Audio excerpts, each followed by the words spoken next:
Hello and welcome to episode 49 of the Alfa Romeo Driver Podcast, brought to you by the Alfa Romeo Owners Club. I'm Guy Swarbrick, and this afternoon I'm delighted to have with me Ken Carrington, former club chairman, intrepid photographer, organiser of the legendary Andiamo and Milano trips to Italy, and the club's official liaison with the DVLA. Good afternoon, Ken. Good afternoon, Guy. Good to talk to you.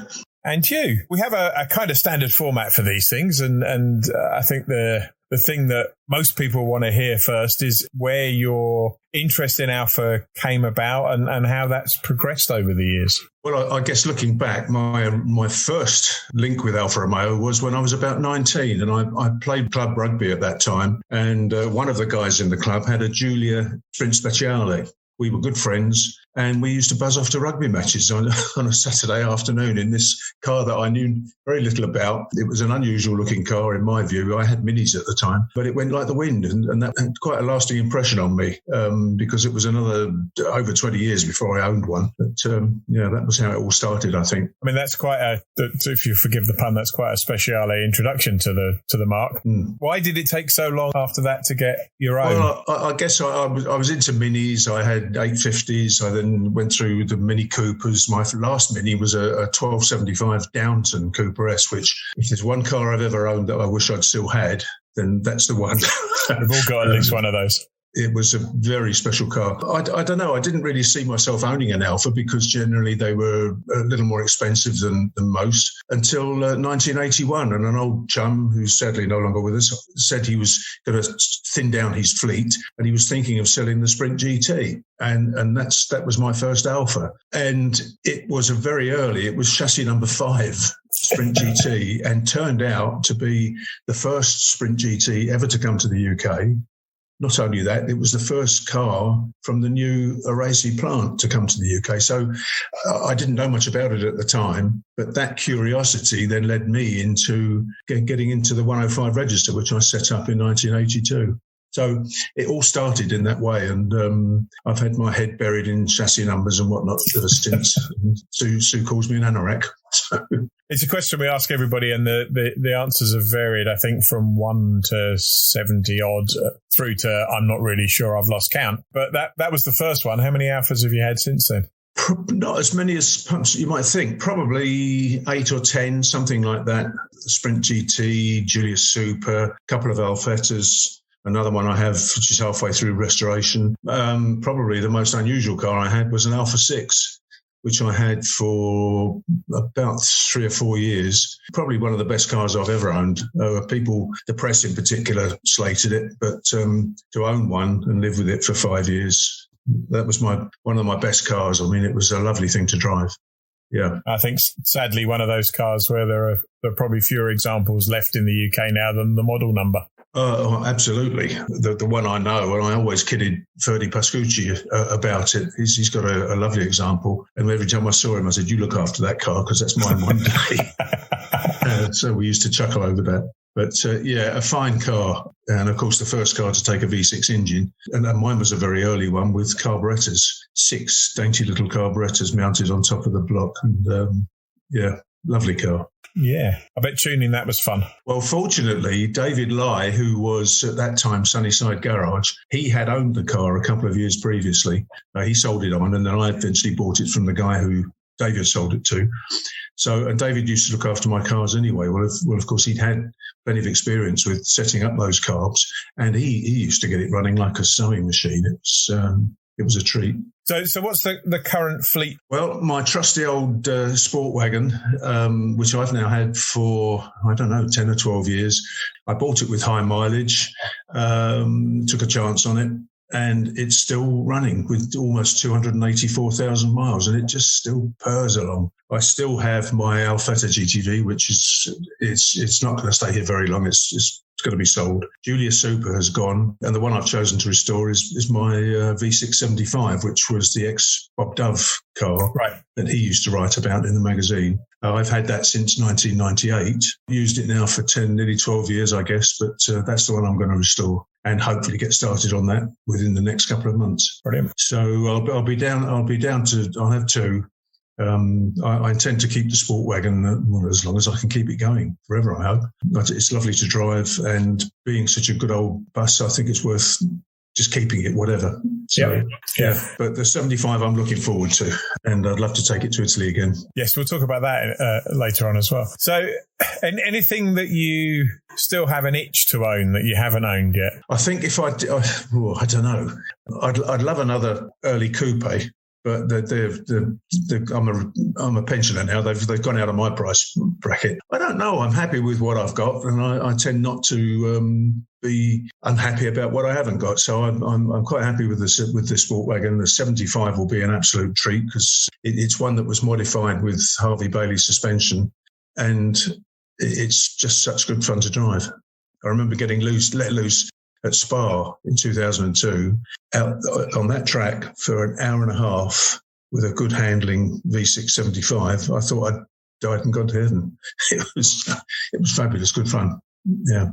So we talked about your ownership history. How did you get involved in the club? You mentioned setting up the 105 register, but how did that all come about? Well, Peter Brown, my old chum who sold me the Sprint GT, he said he gave me some phone numbers, one of which was EB Spares. He said, because you're almost certainly going to need them, and the contact for the club. And I immediately joined the club in August 1981. And that was it. It's membership's 4216. And strange coincidence, Robin Rands must have joined on the same day. We've become good mates because his number's 2 away from mine. So that was as simple as that. It was seen as the right thing to do when you owned a classic Alfa, and I just got involved. I'm one of those people. I can't just sit back and receive a magazine every month. I have to be doing something. So that was it. One of the things that you do, and the club's very grateful for because we use them a lot, is take photographs. How did that come about? Well, I've always been keen on photography, and my very first photograph that was published, this was in 1982, I believe, when we were holding National Alpha Day at the place on the A1. I can't remember the name of it now. It'll come back to me. But we arrived there, and I had an Alfetta saloon at the time. My wife and 3 children were piled in the back, and as I arrived, there were 2 pre-war cars parked, which I'd never seen one before. And I could see a crowd of people moving towards them. And I simply raced to a parking spot, jumped out, and grabbed the camera, which at that time was an old Zenith E. Well, of course, everything on the old Zenith E was preset. You had to set it up. And I remember running across the field to try and beat this crowd of people, setting the aperture, the shutter, and so on, and literally ground to a stop, feet in front of the others, snap, snap, and that was it. Michael Lindsay, editor at the time, saw those shots and he said, well, that's a cover shot. So the very first photograph that I ever saw published was on the cover of a magazine. Brilliant. Yeah, you mentioned the 105 register. How did the setting up of that come about? Well, I suppose because I had the very early Sprint GT, my curiosity got the better of me, and I contacted the archive. I'd been told that it was thought to be the first Sprint GT to come into the UK. And in 1988, which was my first visit to Italy, I went to the museum and met Elvira Rocco, who was then archivist at that time. We've become really good friends ever since and still are. And she confirmed that it was the first car to come to the UK and so on. So my curiosity then was, well, what happened to the earlier 4? And that's how it started. So my curiosity got the better of me, and the register started, and I looked after it for 5 years before moving it on. And Chris Sweetapple then took it on, and it's now been with Stuart for a long, long while. And he does a good job. Yeah, obviously we had Stuart on the podcast just before Christmas and talked about that. Yeah. And I think I'm right in saying that was really one of the inspirations for having model registers in the first place. It was one of the first, if not the first, register the club had. Well, the registers that were about at the time, Peter Marshall with his 1900 register, and I mean, there's nobody on the planet that knows more about 1900s than Peter. I think Tony Stevens was looking after the Giulietta register, which was part of the club, but there was not an awful lot else. And I think it was funny, I was seen as who's this upstart who thinks he's going to set up a register? John Dooley had been talking about it, I understand, for a while. And of course, Richard Banks at that time was restoring early Alphas. And it was through that first contact with Richard, and I have become really great mates ever since. So it's sort of, apart from cars, it's introduced me to an awful lot of people who are still, many of them still good friends. Yeah. So but it was basically I can't stay away from a chassis number. If I see an Alfa with a bonnet number, I zoom in on it. I can't stop myself even now. So the other thing that or the other two things you're known for in the club are your DVLA role, which we'll come on to shortly, and the Andiamo or Milano trips to Italy. How did that happen? Well, believe it or not, a dear old friend, Chris Melville Brown, who passed away about 5 years ago, he and I had become real close mates, real good buddies. And he and one of his twin daughters used to do things like the car rallies, the ones that finished at Silverstone. I can't remember the titles of them now. The Norwich Union Run, I think, was the main one. And he used to join Sue and I on occasions for Sunday lunch. And we got chatting about we ought to do a holiday to Italy, just he and his daughter, Honey, who then used to navigate for him, and Sue and I. And we thought, well, that's a good idea. We can visit the museum and do all the things. It started off, there was just the four of us were going to go on this trip to Italy. And then one or two people in the section heard about it, in the Essex section, and thought, well, this would be good, make a nice section trip. Well, that was it. Then the word got round to the whole through the club, and we finished up taking 94 people on that tour, including two Californians in an early 4-speed Giulietta Spider, who came all the way from California, obviously, to join the trip. So that's how it all began. But it was only ever never thought of anything more than just the one trip. When we assembled on the dock at Dover that morning, pretty much nobody else knew anybody else. But coming back 12 days later, it was just one big tight-knit family. And there was talk on the return journey, well, when are we going to do the next one? And we'd have to have a reunion. And, of course, that was another thing that came out of it, the reunions at Crick. We did one in 1995. And up until recent restrictions with COVID, we've done it every year since, over 20 years since. And, of course, then the other trips, we did another one in 97, which I took my dear late mum with me because our daughter was then 2 years old, which would have been a nightmare in a car for 8 hours a day. 97, 2000, we did the Mille Miglia route. 2004, 2010, when we took, I think I had over 180 people on that tour, and getting them all in the same hotel every night was quite a challenge, but it all worked. And everybody seems to have enjoyed the tours because they keep coming back for more. And the last one was 2019, having said in 2010, never again. No, I'm not doing that anymore. Well, we did another one. And now I'm sort of being talked into doing one final one. And if it happens, it certainly will be the final one. And if I thought I could get it ready for next year, then that'll be fine.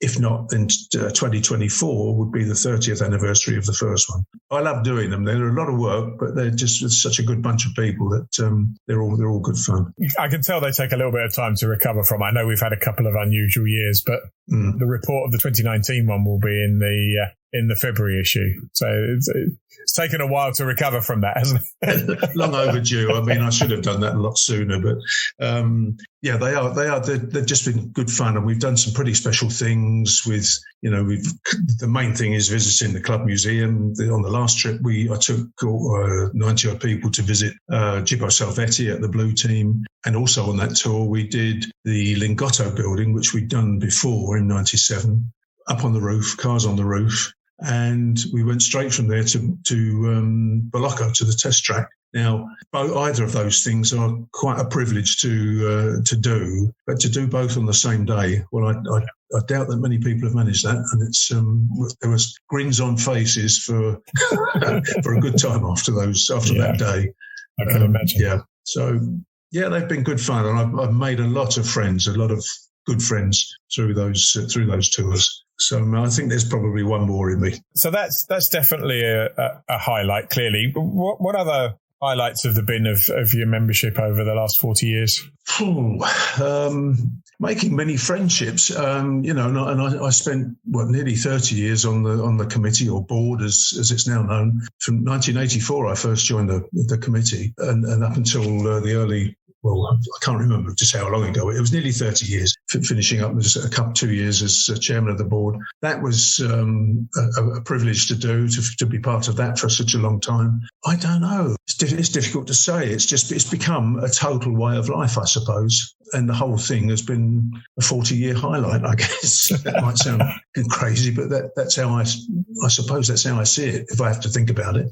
We did talk about one before we started the recording today, which was featured in the December issue of the magazine, which was a trip to see Willie Green. Yes. To see Willie Green driving that car, and I saw him as a couple of the other photos show at Goodwood, either at the festival or at the revival, and I got to know Willie Green quite well through the Stroke Association days at Castle Combe. He and Wizzo Williams, we used to make a beeline for them and jump in alongside whatever they were driving.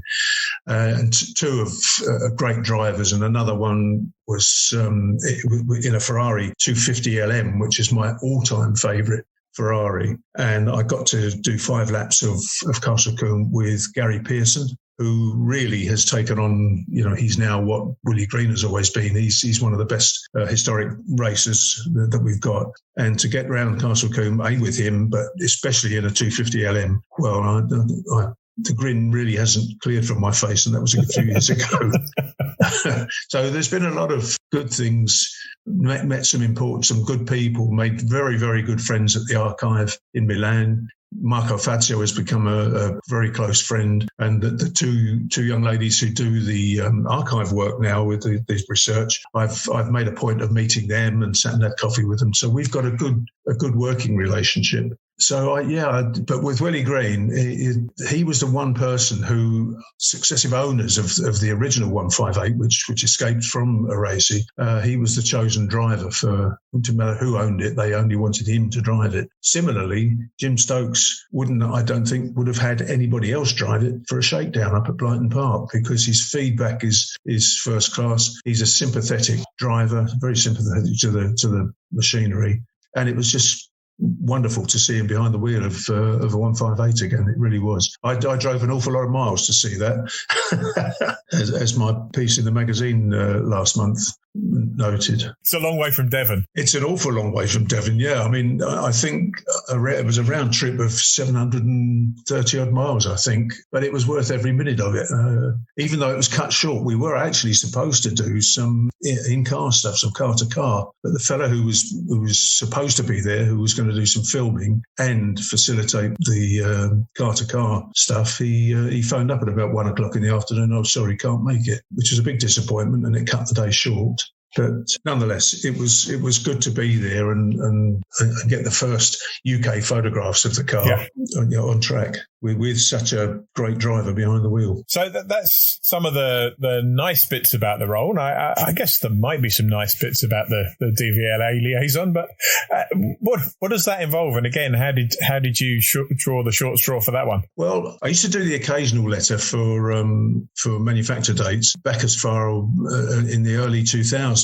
And then our dear departed friend Eric Harrison, who was some years ago the 765 recognised signatory. Now, the V765 form is one that is used if you're trying to retain a registration number that goes back a long way, that's been off this radar. And he contacted me and said that he was about to give it up, and would I be prepared to take it on? And then through liaison with the DVLA, they accepted my application, if you will, to carry it on, and that's how it happened. So, and it's all part and parcel of the interest in information, chassis numbers, and so on. So, thankfully, I already had a good contact at the archive through Elvira Rocco and subsequently Marco Fazio. I've since made a lot of good friends, or one in particular at the DVLA. I've got lots of contacts there for whom I have direct phone numbers. Now that you don't know, they don't give away. But I've got one guy there, Barry Evans, who has become a real help. We're on first name terms. I regard him as a friend. We've never met.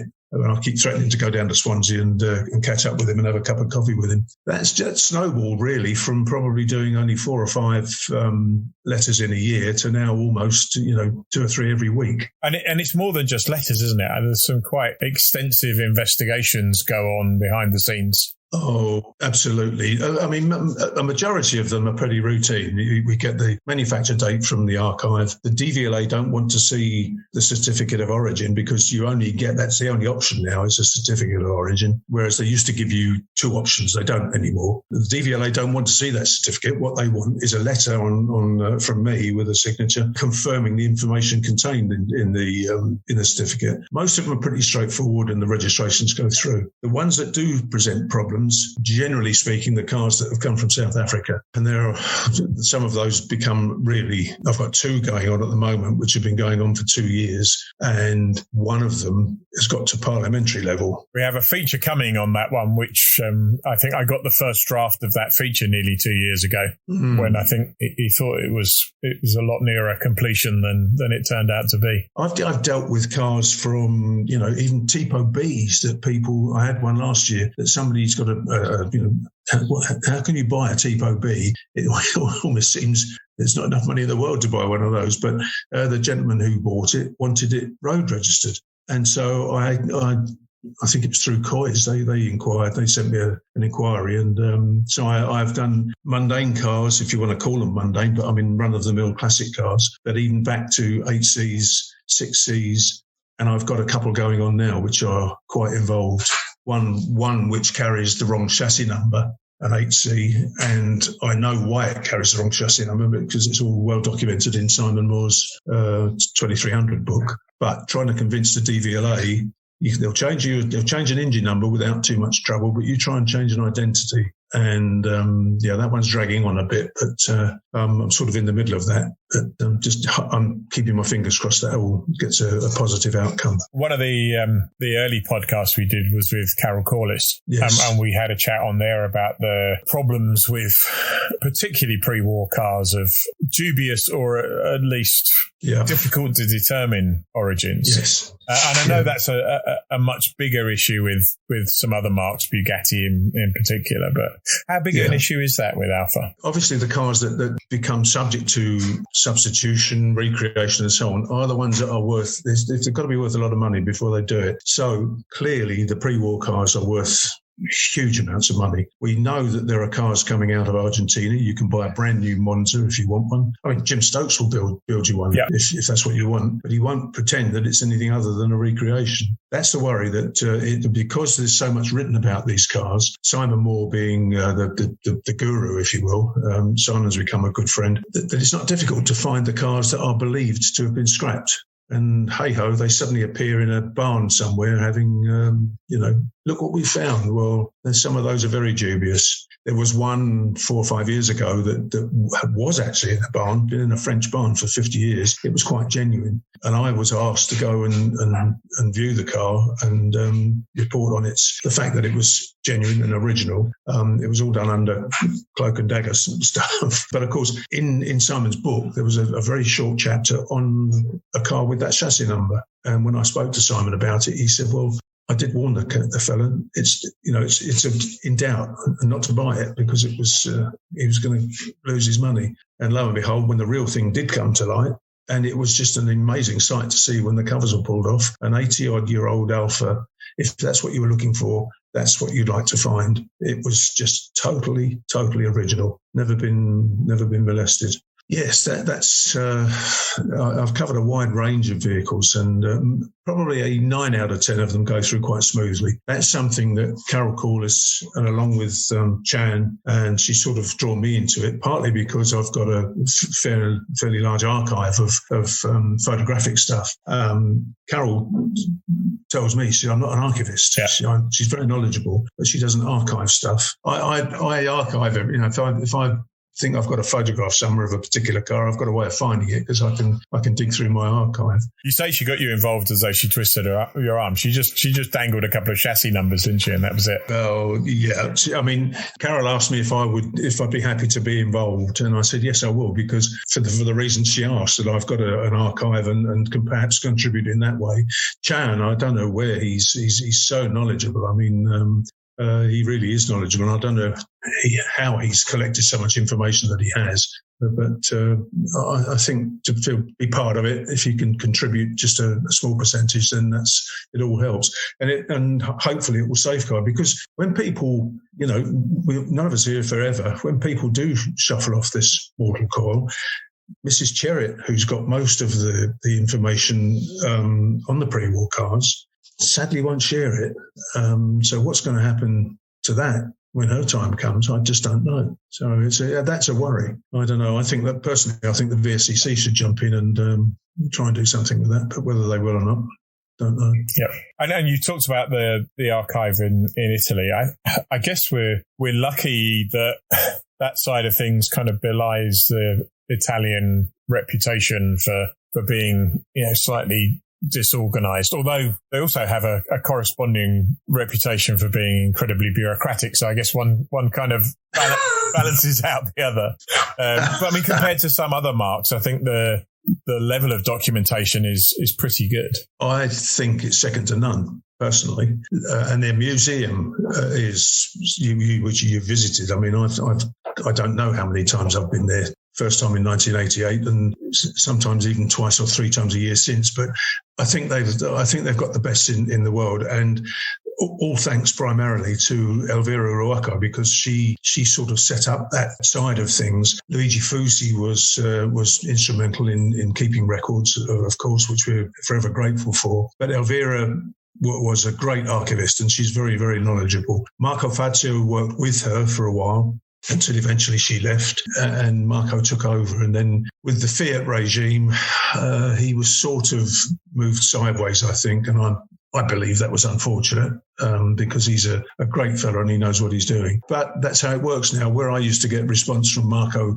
more or less the same day or the day after when I sent an inquiry, it now takes weeks, sometimes months to come through the system. COVID hasn't helped because that's caused problems with staffing and so on. But it's the archive is there. By and large, it's pretty complete. I know that there are some cars that they don't have records on, in particular the ones that were actually built in their entirety in South Africa. That's a grey area. They've even got a list of 60-odd numbers with the 1750 GTV that they say don't exist. I know they do because I've dealt with 4 of them. So, but by and large, they're a great asset, and I don't know where we'd be without them. I really don't. Yeah. Even the books that are written, there's some good books around with Fusi, and then the 2-volume books. But the DVLA wanted to come from Alfa Romeo. That's an awful lot to have crammed in, even to 40 years. How would you sum up your involvement with the mark? It's just become a way of life, I suppose. And you get in, start doing things, you finish doing them. The long-term thing on the committee sort of came to an end. But my involvement hasn't, and I don't suppose it ever will, really. Well, I think a lot of us talk about Alfa being a way of life, but there's only a few people, yourself, John Dooley, a handful of others, where that's really literally true. Well, on my medical records, it's blood type. It gets in there and it says Rosso 501 on my medical records, I believe. I don't doubt that for a minute. It's been an absolute pleasure, Ken. Thank you for taking the time to talk to us today. And it's been a pleasure for me also. Thanks ever so much. Well, that's all we have time for this week. Thanks again to Ken for taking the time to be with us. We'll be back in 2 weeks' time on Sunday, the 30th of January, with something a little bit different to celebrate our 50th episode. You'll be able to download episode 50 from 1:30 p.m. from the club's website, iTunes, YouTube, Podbean, Podcast Addict, and everywhere else good podcasts are found. Until then, stay safe.